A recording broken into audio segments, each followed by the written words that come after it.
Monetize এখন হাতের মুঠোয়। আপনি আধা ঘন্টার মধ্যেই আপনার চ্যানেলটাকে আপনি মনিটাইজ করতে পারেন, যদি এই দুটি কাজ আপনি করতে পারেন। তো আপনি যদি একজন কন্টেন্ট ক্রিয়েটর হয়ে থাকেন তাহলে আজকের এই ভিডিওটা আপনার জন্য অত্যন্ত গুরুত্বপূর্ণ। আর যারা মনিটাইজ করতে পারছেন না, আজকের এই ভিডিওটা শুরু থেকে শেষ পর্যন্ত দেখুন, তাহলে ক্লিয়ারলি বুঝতে পারবেন যে আপনি কেন মনিটাইজ করতে পারছেন না, আর মনিটাইজ করার জন্য চ্যানেলে কি কি করতে হয় সেটা আপনারা A to Z এই ভিডিও থেকে জানতে পারবেন। তো বন্ধুরা, প্রথম যে বিষয় নিয়ে আলোচনা করব সেটি হলো, আপনার চ্যানেল যদি আপনি আধা ঘন্টার মধ্যে মনিটাইজ করতে চান, তাহলে প্রথম যে কাজটা করতে হবে, আপনি অন্যের কোনো ভিডিওর ক্লিপ আপনার চ্যানেলে আপনি আপলোড দিতে পারবেন না। কারণ আপনার চ্যানেলে যখন আপনি 1000 সাবস্ক্রাইবার এবং 4000 ঘন্টা ওয়াচ টাইম কমপ্লিট করবেন, আর যখন আপনি মনিটাইজেশনের জন্য অ্যাপ্লাই করবেন, তখন আপনার চ্যানেলে যদি অন্যের ভিডিওর ক্লিপ থাকে তাহলে আপনাকে মনিটাইজ দিবে না। মনিটাইজ যেমন হাতের মুঠোয়, যেমন পানির মতো সহজ, ঠিক তেমনটাই কিন্তু আগুনের চাইতেও কঠিন যদি আপনি অন্য কারোর ভিডিওর ক্লিপ আপনার চ্যানেলে আপনি ব্যবহার করেন। আমি প্রায় দেখেছি প্রত্যেকটা কন্টেন্ট ক্রিয়েটররা অন্যের ভিডিওর ক্লিপ নিয়ে কাজ করছে। তো অনেকেই বলে যে রিউজ কন্টেন্টে মনিটাইজ দিচ্ছে ইউটিউব। না, এটা কখনোই সম্ভব না। আপনি অন্য কারোর কন্টেন্ট ব্যবহার করে আপনার চ্যানেলে আপনি মনিটাইজ করবেন, আর ইউটিউব আপনাকে এমনি এমনি মনিটাইজ দিয়ে দেবে? ইউটিউব এতটাই বোকা? এটা কখনোই করতে যাবেন না। আপনি যার ক্লিপ নিয়ে কাজ করছেন, হয়তো সেই সময় আপনাকে স্ট্রাইক সে দিচ্ছে না, কিন্তু আপনার চ্যানেল যখন মনিটাইজ হয়ে যাবে, তখন আপনি যখন ওই ভিডিও থেকে ইনকাম শুরু করবেন, তখন যার ভিডিও নিয়ে আপনি কাজ করছেন সে কিন্তু আপনার চ্যানেলে স্ট্রাইক দিয়ে দেবে। আর স্ট্রাইক দিলে কি হবে? 1 সপ্তাহ পর্যন্ত আপনার চ্যানেলে ভিডিও আপলোড বন্ধ থাকবে, আপনি কিন্তু ভিডিও আপলোড দিতে পারবেন না।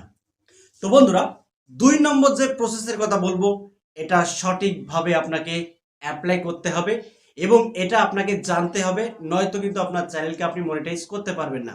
সেটি হলো, আপনার ভিডিওর সাথে আপনার থাম্বনেল, টাইটেল, ডেসক্রিপশন এটা যেন ঠিক থাকে। আপনি যেন মিসলিডিং মেটাডাটা করবেন না। অনেকে কি করে, থাম্বনেলে অতিরিক্ত ক্লিকবেট করে ফেলে, মানে ভিডিওতে ভিউ নিয়ে আসার জন্য ক্লিকবেট করে ফেলে অতিরিক্ত। আপনি এটা করতে যাবেন না। আপনার কন্টেন্ট রিলেটেড আপনাকে থাম্বনেল তৈরি করতে হবে। ধরুন আপনি ভিডিও তৈরি করেছেন ক্রিকেট কোনো রিলেটেড, এবার আপনি থাম্বনেলে বসিয়ে দিলেন ফানি ভিডিও। এরকম করলে হবে না। আপনি টেক ভিডিও তৈরি করেন, এবার আপনি থাম্বনেলে বসিয়ে দিলেন ক্রিকেট রিলেটেড যেসব থাম্বনেল যে ছবি, সেগুলো আপনার থাম্বনেলে আপনি ব্যবহার করছেন, মানে দর্শকদেরকে আকর্ষণ করার জন্য। এটা করতে যাবেন না। এটা করলেই কিন্তু আপনার চ্যানেল একেবারেই শেষ হয়ে যাবে। যখন আপনার চ্যানেলটা ইউটিউব আন্ডার রিভিউতে পাঠাবে মনিটাইজেশনের জন্য, যখন আপনার চ্যানেলটা ইউটিউব চেক করবে, তখন আপনার চ্যানেল এই দুটি জিনিস কিন্তু ইউটিউব চেক করবে, যে আপনি মিসলিডিং কোনো মেটাডাটার করেছেন কিনা, বা আপনার থাম্বনেলে আপনি অতিরিক্ত ক্লিকবেট করেছেন কিনা। এটা যদি আপনি করে থাকেন তাহলে কিন্তু আপনাকে মনিটাইজ দেবে না। অনেকেই ভিডিও মেটাডাটা মানে বোঝে না। ভিডিওর মেটাডাটা মানে ভিডিওর সাথে টাইটেলের মিল আছে কিনা, থাম্বনেলের মিল আছে কিনা, ডেসক্রিপশন বক্সের মিল আছে কিনা, এটা ইউটিউব কিন্তু চেক করে। আর যদি চেক করে দেখে যে না, আপনার থাম্বনেলের সাথে ভিডিওর কোনো মিল নেই, টাইটেলের কোনো মিল নেই, ডেসক্রিপশনের কোনো মিল নেই, এরকম যদি আপনি করেন, তাহলে কিন্তু আপনার মনিটাইজ ইউটিউব বাতিল করে দেবে। আপনি মনিটাইজ পাবেন না। কারণ মনিটাইজ যেমন সহজ, ঠিক তেমনটাই কিন্তু কঠিন। তো বন্ধুরা, যদি ইউটিউব থেকে আপনারা কিছু আর্নিং করতে চান, তাহলে এইসব ভুল থেকে বিরত থাকুন। এই দুটি কাজ যদি আপনার চ্যানেলে ঠিক থাকে, তাহলে আপনি মনিটাইজ পাবেন, নয়তো না।